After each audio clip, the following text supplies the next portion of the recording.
Sy ny zanaka ary fanahy masina. Amen. Niriavako alahady voalohany amin'ity volana aprily ity, alahady voalohany manaraka ny Pasika, izay ibanjinantsika hatrany loha hevitra vaovao manao hoe manazava ny mpin'ny Tompo. Andeha ho iraintsika ny hira voalohany amin'ny fiarana fanampiny.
Miavaka isika.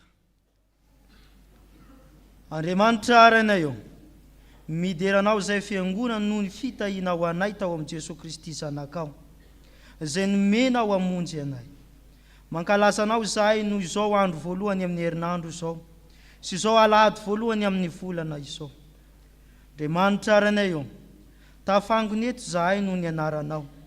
Aoka ny fananao masina izay nomenao anay tamin'ny alalan'i Jesosy Kristy, mba hameny ny fiainanay, atsapanay fa manompo Andriamanitra velona izahay. Velona ianao, ary efa nandresy ny fahafatesana mba amin'ny endriny rehetra, ka afaka mamindra aina aminay mpanomponao. Tao amary izahay Tompo, ahay hibanjina anao, ka ahita ny herinao sy ny voninahitrao, ary ahay manaja anao Andriamanitra masina sy be voninahitra. Izany vavaka izany Tompo, ataony amin'ny anaran'i Jesosy, ilay efa nampianatra anay ny vavaka manao hoe: rainay izay ny an-dana, o masina ny anarana, ho tonga ny amin'ny fanjakana, tao amin'ny sitrapona hety,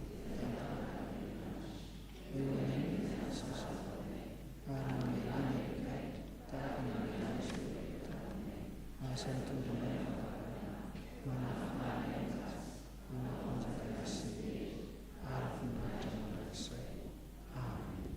ndeha ataontsika ny raha voalahatra.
Petraka isika iaino ny sitrapon'Andriamanitra.